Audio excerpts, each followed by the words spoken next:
The barometer needle is not just dropping, it is plummeting. On the windswept quay in Cherbourg, France, Admiral Mordecai Limon watches the gray, churning water of the English Channel boil. The pressure has fallen 12 millibars in 3 hours. It's 8 p.m. Christmas Eve, 1969. A force 9 gale, a violent storm on the Beaufort scale, is tearing in from the Atlantic. Wind, gusting to 50 knots, shrieks through the rigging of the 5 warships moored at the dock. They are small, gray, and lethal, their lines brutally efficient. They are also his objective. His 80 hand-picked crew members are dispersed in a dozen cheap hotels and boarding houses across the sleeping city, waiting for a single, coded signal. The French authorities, the port captain, the customs officials, the Gendarmerie Maritime, are at home with their families, secure in the belief that the port is sealed, the holiday lull absolute. They believe the Israeli problem has been solved by presidential decree. Lyman pulls a crumpled telex from the inner pocket of his coat for the 10th time. It contains the final, composite weather analysis compiled by Israeli military intelligence in Tel Aviv. The forecast is a sailor's absolute nightmare. Wave heights reaching 50 feet in the Bay of Biscay. Freezing spray that will encase the superstructures in tons of ice, and visibility dropping to 0 in driving rain and sea smoke. A sane naval commander would order his crews to double their mooring lines and wait for the storm to pass. But the window of opportunity is not measured in days. It is measured in hours. The French skeleton crew on duty tonight. The deep, institutional distraction of a national holiday. The priceless element of complete surprise. It all evaporates at sunrise.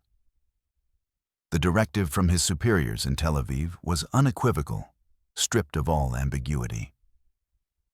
Success is mandatory. Failure is not an option.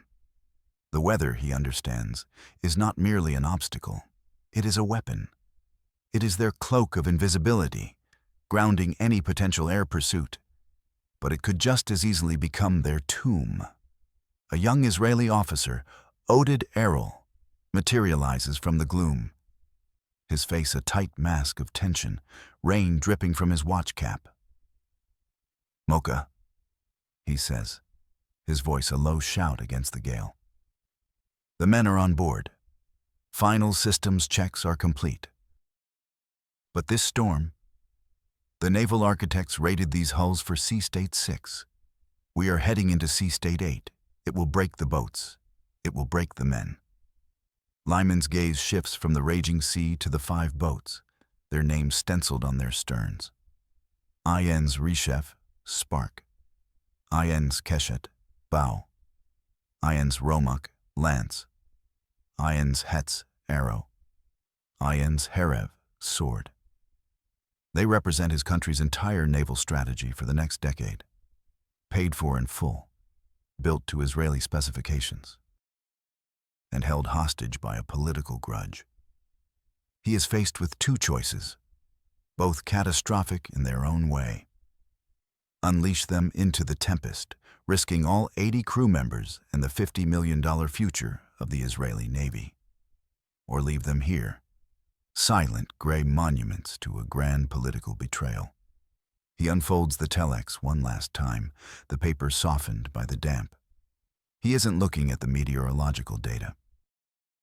He's looking at the 2 words at the bottom, the final authorization from the Mossad operations director. Go now. The decision was made 1,000 miles away. The only thing left is the execution and survival. The story of the Cherbourg boats doesn't begin in a storm. It begins in the blinding sun and choking dust of the Sinai Desert. 2.5 years earlier, June 5th, 1967, the Six-Day War. Israel, facing explicit threats of annihilation from a coalition of Arab states, launches a devastating preemptive strike. In Operation Mokt, the Israeli Air Force, flying French-made Dassault Mirage III jets, annihilates the Egyptian Air Force on the ground in less than 3 hours. The war is a stunning, almost unbelievable military victory for Israel, redrawing the strategic map of the entire Middle East. But in the Élysée Palace in Paris, one man is incandescent with rage. French President Charles de Gaulle, a towering figure of 20th century statecraft, he saw Israel's preemptive strike not as a desperate act of self-preservation, but as an act of arrogant aggression. He felt personally betrayed. Israel, in his view, had misused the very weapons he had sold them, upsetting his carefully constructed policy of re-establishing French influence in the Arab world. His response was swift, absolute, and designed to punish. He imposed a total crippling arms embargo on Israel. No more jets, no more AMX tanks, no more spare parts for the machines that formed the backbone of the Israeli Defense Forces. De Gaulle, the architect of French nationalism, severed Israel's primary military lifeline with the stroke of a pen. This act created an immediate and existential crisis for the Israeli military establishment. But the most critical vulnerability the embargo exposed wasn't in the air or on the land. It was at sea. The strategic chessboard was grim. Post-1967, the Soviet Union, patron of the Arab states, moved to rearm Egypt and Syria at an unprecedented rate. A continuous naval bridge of Soviet freighters delivered new T-55 tanks and MiG-21 fighters to Alexandria and Latakia. But the most dangerous new arrivals were silent, deadly, and came in small crates delivered to unassuming naval depots. The P-15 Termit anti-ship missile, NATO reporting name, SSN-2 Styx. The Styx was a technological and strategic game-changer. A liquid-fueled, radar-guided missile with a 1,000-pound warhead. It could be launched from a small, cheap, and fast patrol boat. A vessel of under 200 tons could now carry the destructive power of a World War II heavy cruiser. The Israeli Navy, at the time, was a coastal patrol force, a floating museum of aging British and Canadian destroyers and French-built torpedo boats, relics from a previous era of naval warfare. It was completely unprepared for the missile age. The brutal proof of this unpreparedness came on October 21, 1967. The Israeli destroyer INS Eilat, a former British Z-class destroyer from 1944, was on a routine patrol in international waters off Port Said. 2 Egyptian Komar-class missile boats, small, insignificant specks on the Eilat's radar, fired a salvo of 4 Styx missiles from the safety of the harbor. The Eilat's crew saw the incoming threats, sea-skimming streaks of fire, far too late. Their 4.5-inch guns were useless. Their anti-aircraft defenses were designed to engage subsonic bombers, not 600 Membrias missiles. The missiles struck the ship, turning it into a raging inferno. 47 Israeli sailors were killed, and 91 were wounded. The sinking of the Eilat was a national trauma on par with the attack on Pearl Harbor for the United States. It proved, in the most brutal way possible, that Israel's entire coastline, its vital maritime trade routes, its very economic existence, was now held at risk by a handful of cheap, Soviet-made missiles. The old Navy was not just obsolete, it was a liability. A new strategy, a new doctrine, and new hardware were needed. And they were needed yesterday. The genesis of the escape mission lay in foresight. Years before the Eilat was sunk, a handful of forward-thinking officers in the Israeli Navy, led by Commander Shlomo Erel, understood that the future of naval warfare was not in big, expensive ships, but in small, fast, missile-armed platforms. They needed boats that could outrun, outthink, and outpunch anything the enemy possessed. They initiated a secret project, commissioning the renowned German shipbuilder Lürssen Werft to design a new class of warship. Lürssen, with its legacy of building the deadly E-boats of World War II, was the world leader in fast attack craft. But building the boats in Germany was politically impossible. The specter of German-built warships flying the Star of David was too much for post-Holocaust sensitivities in both nations. So a complex, triangular deal was struck. The designs would be German, but the construction would be handled by Constructions Mécaniques de Normandie, or CMN, a respected private shipyard in the French port city of Cherbourg, owned by Félix Amiot. The new vessels were designated the Saar III class. 12 were ordered. They were small, just 250 tons and 45 meters long, but they were packed with 4 powerful Maybach diesel engines capable of pushing them to over 40 knots. Their true lethality, however, lay in a weapon system still under top-secret development at Israel Aerospace Industries: the Gabriel anti-ship missile. The Gabriel was Israel's answer to the Styx, smaller, more sophisticated, and far more resistant to electronic countermeasures. The Saar III boats were designed from the keel up to be Gabriel launchers. They were the tip of Israel's new naval spear. Then came the 1967 war and de Gaulle's embargo. At first, it was a selective embargo, targeting offensive weapons. The French government, under pressure from CMN, allowed work on the boats to continue, arguing they were unarmed platforms.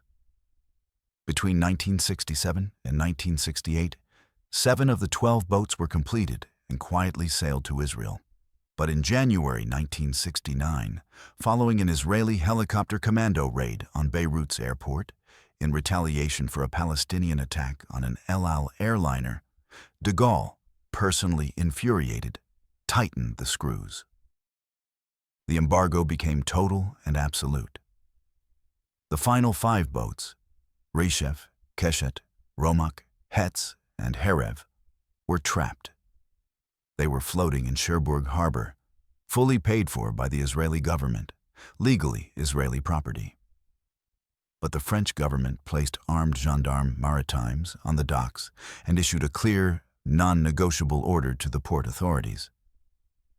These boats will not leave France. The Israeli Ministry of Defense was faced with a stark problem. Their 5 most advanced warships, the core of their new missile flotilla, were being held hostage by their former ally. Diplomatic channels were exhausted. Legal appeals went nowhere.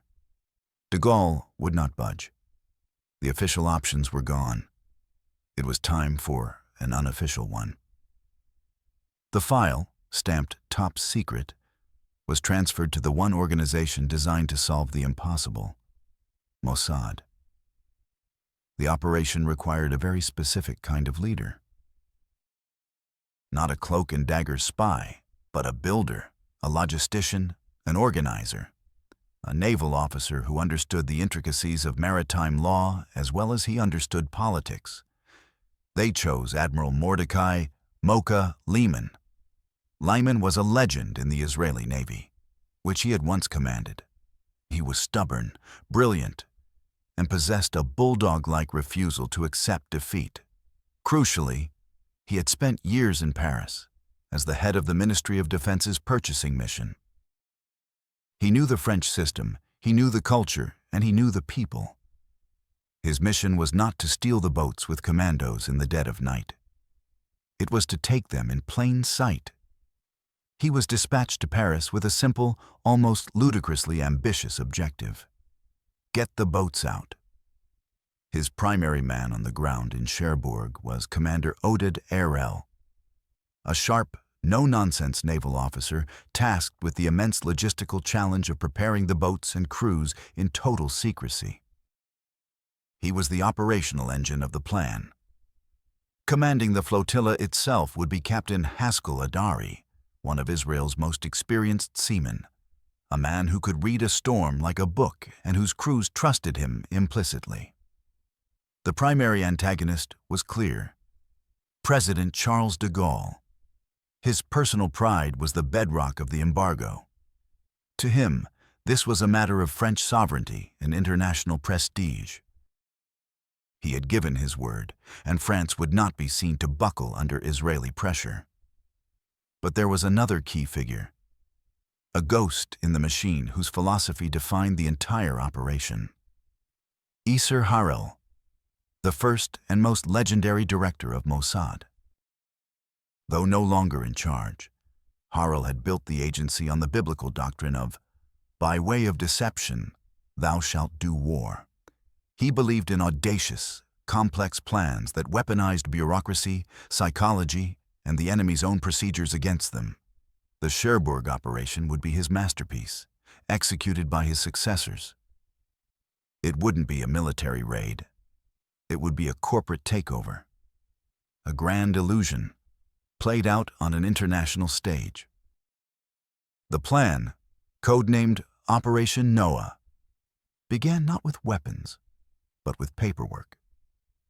Lyman, operating out of a small, discreet office at the Israeli purchasing mission in Paris, knew a frontal assault was impossible. The French were expecting it. So he would construct a narrative they wanted to believe. A story that solved a political headache for them while achieving his own objective. The first step was the creation of a shell company. In the labyrinthine world of maritime law and international finance, this was standard practice. Lyman's team, working with Mossad's financial wizards in Tel Aviv, established Starboat SA in Panama.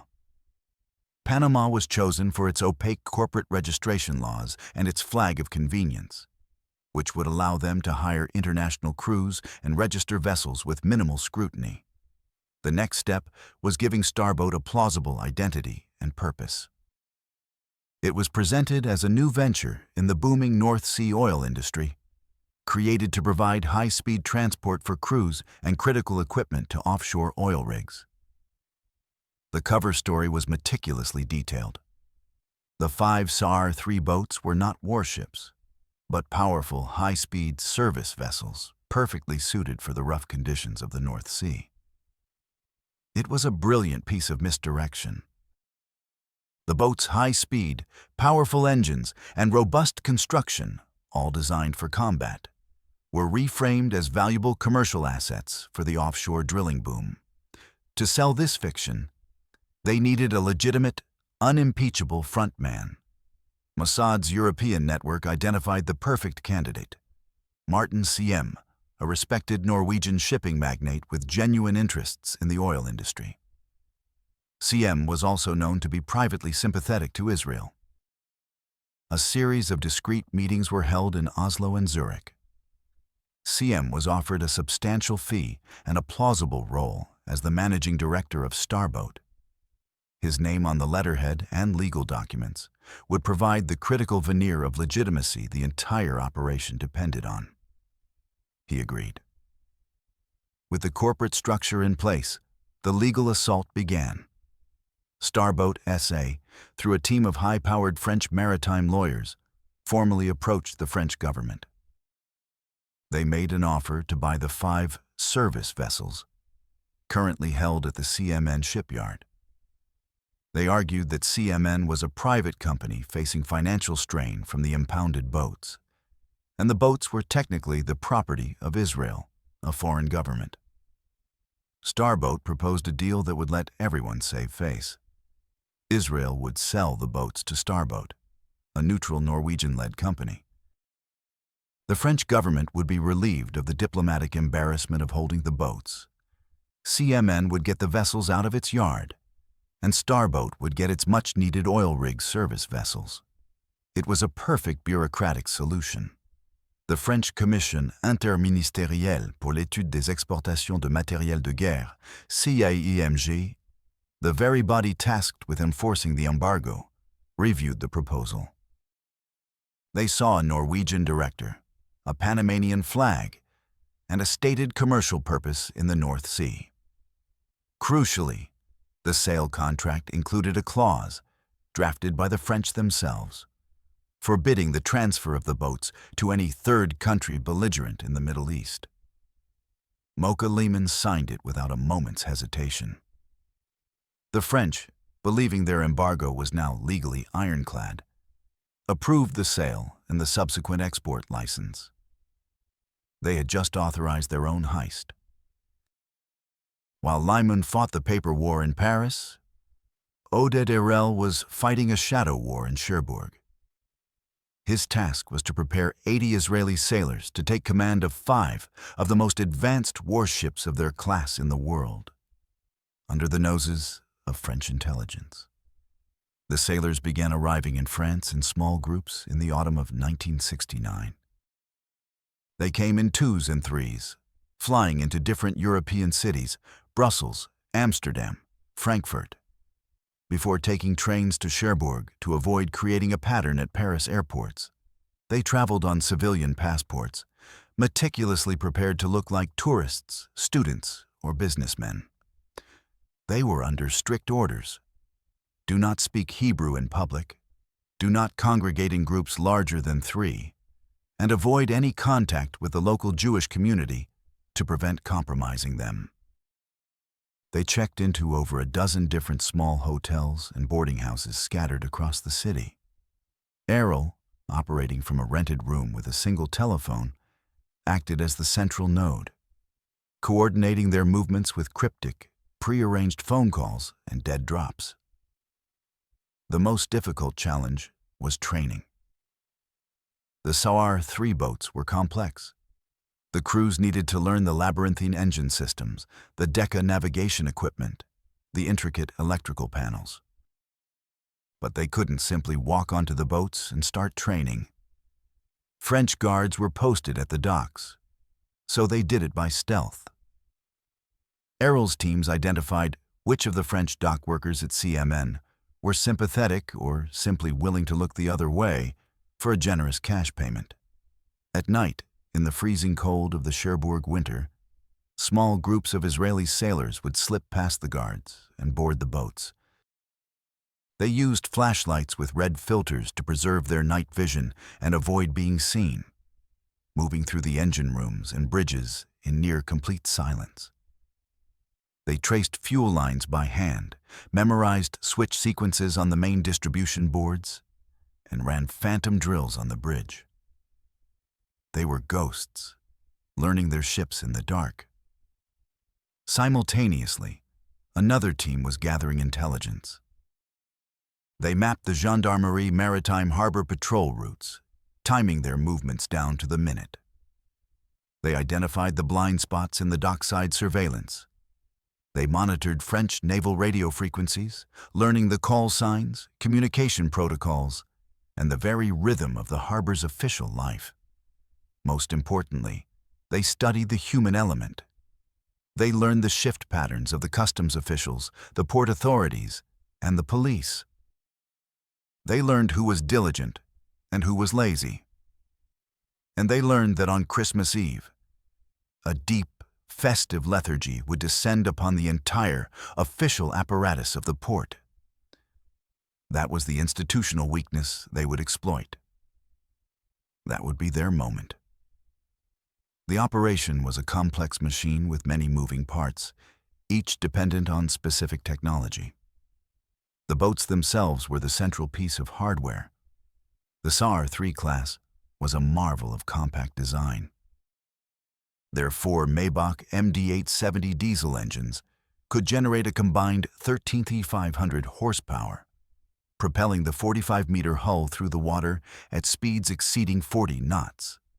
In a naval battle, this speed was a life-saving asset. For the escape from Cherbourg, it was the key to outrunning any conceivable pursuit.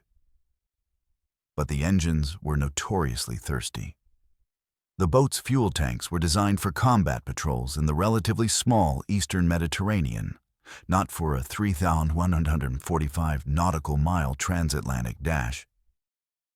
A simple fuel consumption calculation showed the terrifying reality.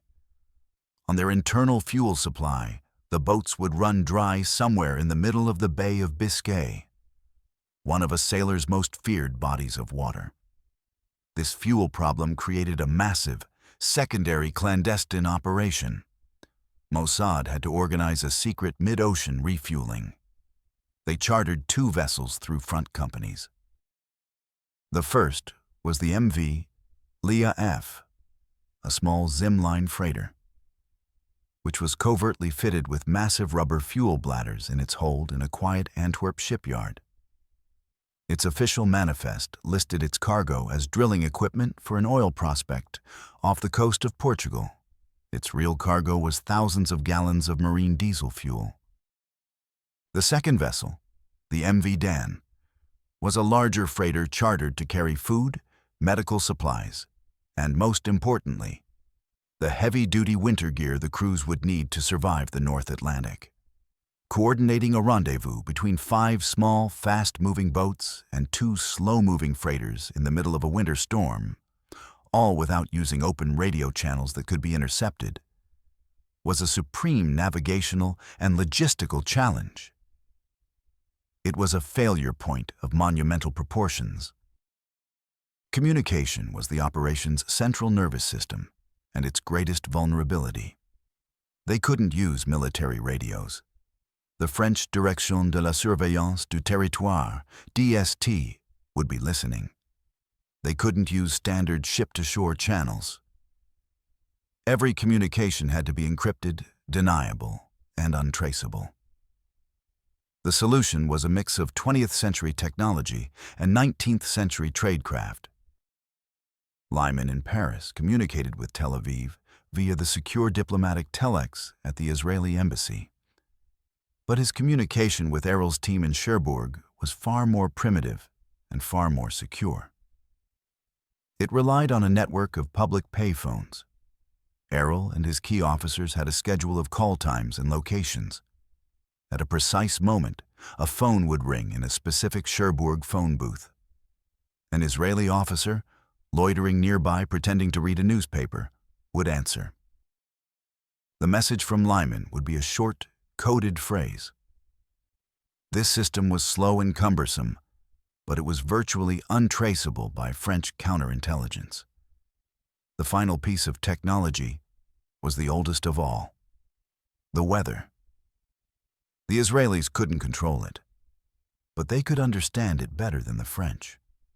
While the French authorities relied on their local meteorological reports for the channel, Mossad was feeding Lyman a much bigger picture. They were gathering raw satellite data from the American ESA-8 satellite, encrypted reports from commercial El Al airliners crossing the Atlantic, and observational data from other Israeli merchant ships at sea. They were building a comprehensive, multi-day forecast model for the entire route, from Cherbourg to the Bay of Biscay, past Gibraltar and across the Mediterranean. This intelligence gave Lyman a critical advantage. He knew the storm wasn't just a localized gale. It was the leading edge of a massive, sustained weather system. He knew that if they could punch through the initial fury, the sea state behind the storm front might be more manageable. It was a calculated risk, but it was a risk based on superior information. He would use the weather not just as cover from French aircraft, but as a battering ram to clear their path. No plan, no matter how meticulous, survives contact with reality. The first major setback came not from a French patrol, but from a piece of paper on a bureaucrat's desk in Paris.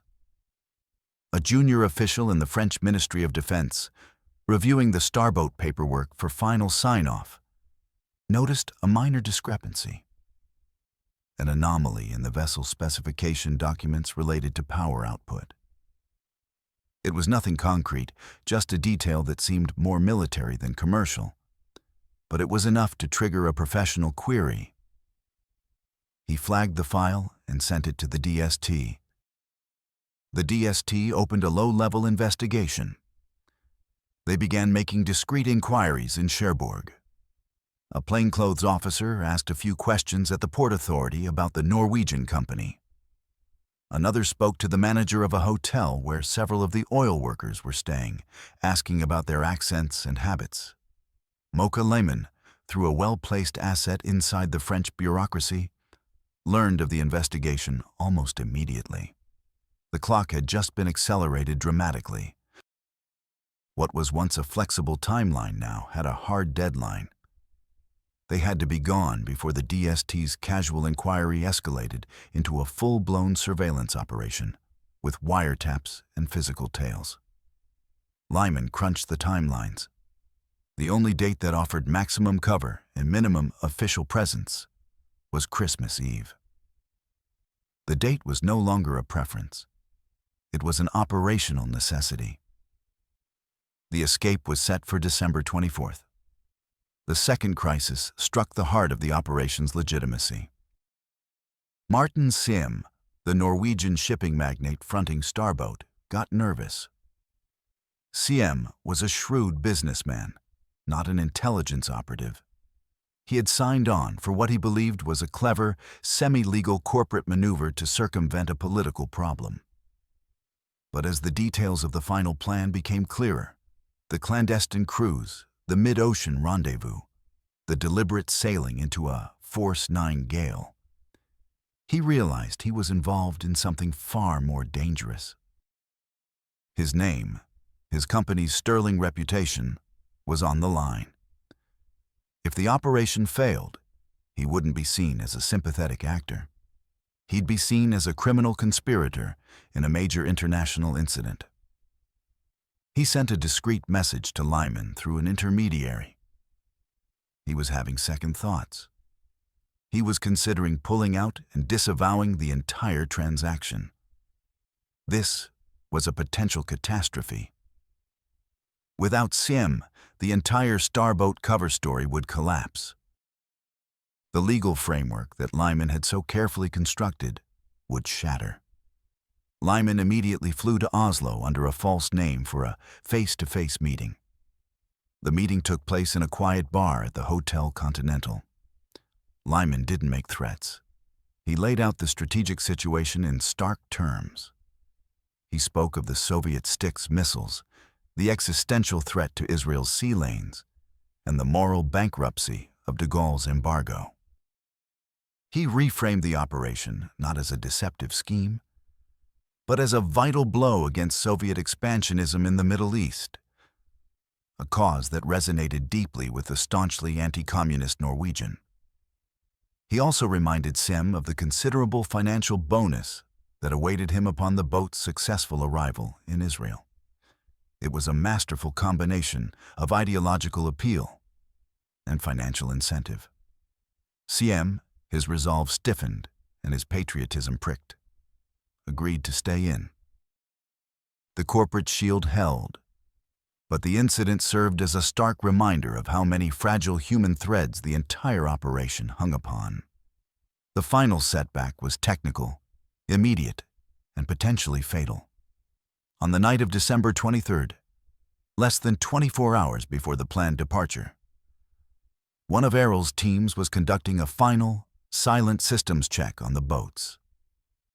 On the INS Hetz, an electrician flipped a switch on the main navigation console. The screen for the Decca RM-316 radar system remained dark. He checked the breakers. He checked the power supply. Nothing. The primary navigation radar was dead. This was a disaster. Sailing out of a crowded harbor on a dark night was dangerous enough. Sailing into a Force 9 gale without radar was suicide. It was impossible to navigate, impossible to track other vessels, and impossible to see the monstrous rogue waves that could capsize the small boat in an instant. Errol was notified. An emergency message was relayed to Lyman. The options were grim. They could leave the Hetz behind, but the loss of one of the 5 boats would be a significant failure. They could postpone the entire operation, but the DST was closing in. That left only one choice: fix it. Now. There were no spare parts. The CMN shipyard was closed for the holiday. They were entirely on their own. The Hetz's chief electronics technician, a young sailor barely out of his teens, was woken up in his hotel. With a small team, he snuck aboard the darkened ship. Working by the faint glow of a red-filtered flashlight, he diagnosed the problem. A burned-out power converter, a magnetron, deep inside the radar unit's transceiver. It was a specialized, irreplaceable component.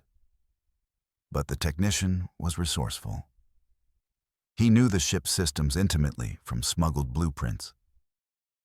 He identified a similar, though not identical magnetron inside the vessel's secondary sonar system, a piece of equipment they wouldn't need for the surface transit. For the next 4 hours, in the freezing, cramped electronic space below deck, the team performed delicate surgery.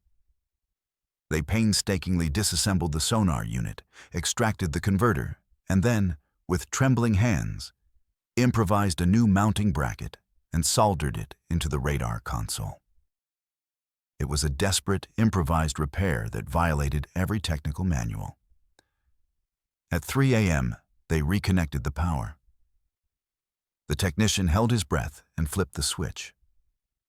The radar screen flickered, then hummed to life. A green line began its slow, steady sweep. They had a functional radar. The operation was back on. The final hours of December 24th, 1969. A cold, driving rain, a precursor to the main storm, sweeps across Cherbourg. On the 5 boats, the 80 Israeli sailors, dressed in dark civilian clothing, make their final preparations. They move with quiet, practiced efficiency, their faces grim with anticipation. They are no longer technicians and trainees. They are a naval combat unit about to execute their first mission. 8:00 p.m. The crews board the boats in small groups of 4, merging with the shadows of the quay. They carry minimal personal gear. On board, they go to their assigned stations, engine rooms, bridge, communications. The practiced movements a result of weeks of clandestine drills. 9:00 p.m. Final systems check.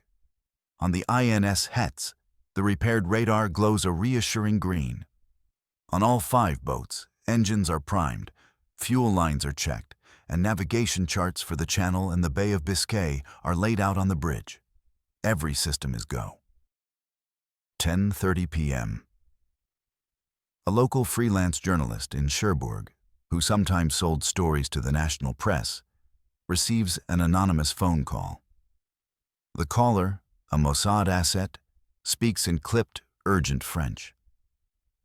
Something unusual is happening with the Israeli boats at the CMN dock. You should go see. The journalist, intrigued, drives down to the harbor. He sees lights on the bridges of the 5 boats and figures moving on deck. He finds it highly unusual for Christmas Eve. He calls the local gendarmerie. The officer who answers is tired and dismissive. "It's Christmas, monsieur. They're probably having a party. Foreigners, you know. Don't worry about it." The journalist, rebuffed and unwilling to stand in the rain, goes home. The one chance the French have to stop the escape has been squandered by holiday indifference. 11:00 p.m. In a windswept phone booth on the outskirts of Cherbourg, a public telephone rings. Mocha Limon, waiting in a parked car nearby, watches one of his men answer it. The call is from the Israeli embassy in Paris, relaying the final confirmation from Tel Aviv. The man hangs up, walks to Limon's car, and nods once. Limon drives to another pre-selected payphone, dials a number that rings in the galley of the INS Rechef, and speaks a single pre-arranged coded phrase to Oded Erel. "Le poisson est dans le panier." The fish is in the basket. The final go order has been given. Limon's work in France is done. He drives through the night toward the Swiss border and vanishes. 0200 a.m., December 25th. Under the cover of the storm's rising crescendo, the crews on the 5 boats slip their moorings. The thick hawsers are pulled in by hand to avoid the distinctive noise of the electric winches. The main Maybach diesels remain silent. Using only their quiet, low-power auxiliary engines, the 5 warships drift away from the quay like ghosts. They glide through the inner harbor, past the sleeping city, their navigation lights off, looking like derelict vessels. 02:30 a.m.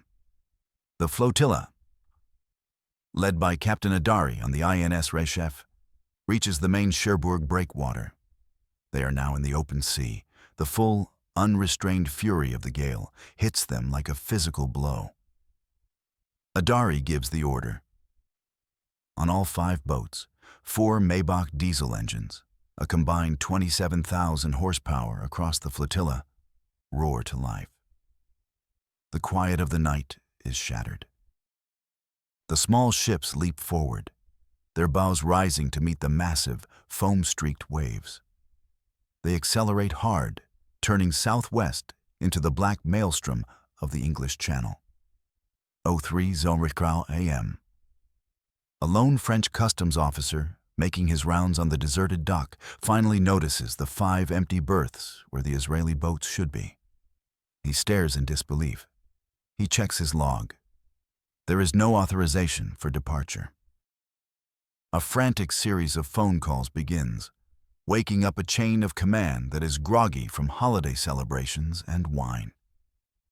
The alarm is raised, but it is met with confusion and disbelief. 04:00 a.m. The French military is finally alerted. An order is given to scramble Aeronavale Phantom fighter jets to search for the missing boats. But the weather is atrocious. Pilots report a cloud ceiling of less than 500 feet and 0 visibility over the channel. It's impossible and suicidal to try and spot small, gray boats in the raging gray sea. A French Navy destroyer is ordered to give chase, but the Sayar boats already have a 90-minute head start and are traveling at nearly twice the destroyer's top speed in such heavy seas. The chase is over before it has even begun. The 5 boats are gone. The journey was an 8-day ordeal, a 3,145 nautical mile trial by water and ice. For the first 72 hours, the 5 small boats were hammered relentlessly by the Atlantic winter. The storm they had used as cover became a relentless enemy. Waves, some towering 50 feet, crashed over their bows, shattering bridge windows and encasing the superstructures in thick, heavy ice that threatened to make them top-heavy and capsize them. The motion was violent and unpredictable. Almost every crew member was incapacitated by seasickness. They were exhausted, bruised, and constantly soaked in freezing salt water. Sleep was impossible. They survived on coffee, stale bread, and sheer adrenaline, lashing themselves to their stations to avoid being thrown against the bulkheads. The mid-ocean rendezvous with the freighters Leah F. and Dan in the Bay of Biscay was the most perilous phase. In mountainous seas, Captain Adari and his commanders had to perform a miracle of seamanship, bringing their small, bucking boats alongside the lurching freighters to receive the heavy fuel hoses and supplies. Lines snapped, fenders were crushed, but the refueling was completed without a single boat being seriously damaged or a single life lost. After punching through the storm, they entered the Strait of Gibraltar. By now, the world knew they were at sea. They were shadowed by British Nimrod patrol aircraft from Gibraltar and by Soviet electronic intelligence trawlers that materialized out of the haze. But no one intervened. They were Israeli-flagged ships, legally purchased, sailing in international waters. The pursuers could only watch and report. The international press was in a frenzy. The story was a front-page sensation around the globe. The boats of Cherbourg became a legend overnight, a tale of Israeli audacity and French humiliation. In Paris, the political fallout was immediate and severe. President Georges Pompidou, who had succeeded de Gaulle, was described as being in a state of furious rage. The French defense minister, Michel Debré, was publicly ridiculed. 2 French generals, including the head of the Arms Export Board, were suspended. France lodged a formal protest condemning Israel for the theft and violation of trust. But it was an empty gesture. The boats were on their way home. On New Year's Eve, 1969, the flotilla appeared off the coast of Haifa. A massive crowd had gathered to greet them. As the 5 gray ships sailed into the harbor, their crews standing proudly on deck, a roar went up from the shore. It was a moment of pure national euphoria. The mission was a success. The 5 boats, the most advanced in the Israeli arsenal, were home. The full genius of Mocha Lyman's plan, however, was not revealed until the legal and diplomatic dust settled. The French government, in its furious condemnation, repeatedly used the word stolen. But the Israelis countered with a quiet, devastatingly effective legal argument. The boats weren't stolen. They were repossessed by their beneficial owner after a legitimate commercial sale. Lyman's final act before leaving Paris was to ensure the media received copies of the signed and stamped legal documents. The world's press soon published the facts. The French CIEEMG had officially approved the sale of the boats from Israel to Starboat SA. The French Customs Authority in Cherbourg had reviewed Starboat's ownership papers and the vessel's new Panamanian registration. They had stamped the export documents, officially clearing the vessels to leave French waters for their new duties in the North Sea. The French government had not been robbed. They had been induced to be a willing, if unwitting, accomplice in their own strategic humiliation. The clause forbidding sale to a Middle Eastern third country was legally irrelevant. Israel was not a third country. They were the original owners, selling the boats. And Starboat SA had not sold them back. The boats had simply been sailed by their beneficial owners' crews to a port of their choosing. It was a masterpiece of legal deception, an operation that weaponized the very bureaucracy designed to stop it. The legacy of Operation Noah was profound and immediate. The 5 boats of Cherbourg, armed with Israeli-made Gabriel missiles, formed the core of the Navy's new Sahar flotilla. Less than 4 years later, in the opening days of the 1973 Yom Kippur War, these very ships would prove their worth. On the night of October 6, 1973, in the Battle of Latakia, they engaged and sank a Syrian flotilla, including Soviet-made Komar and Osa-class missile boats armed with Styx missiles. It was the world's first-ever naval battle between missile boats. A few nights later, in the Battle of Damietta, they did the same to the Egyptian Navy, achieving total Israeli naval superiority. The tactics and technology honed in secret and liberated through audacity had secured Israel's sea lanes and changed the face of modern naval warfare. The Great Escape from Cherbourg was more than a daring heist. It was a strategic masterstroke that armed a nation, reshaped a navy, and demonstrated to the world that for Mossad, even the most impossible missions were simply complex problems waiting for a clever, audacious, and flawlessly executed solution.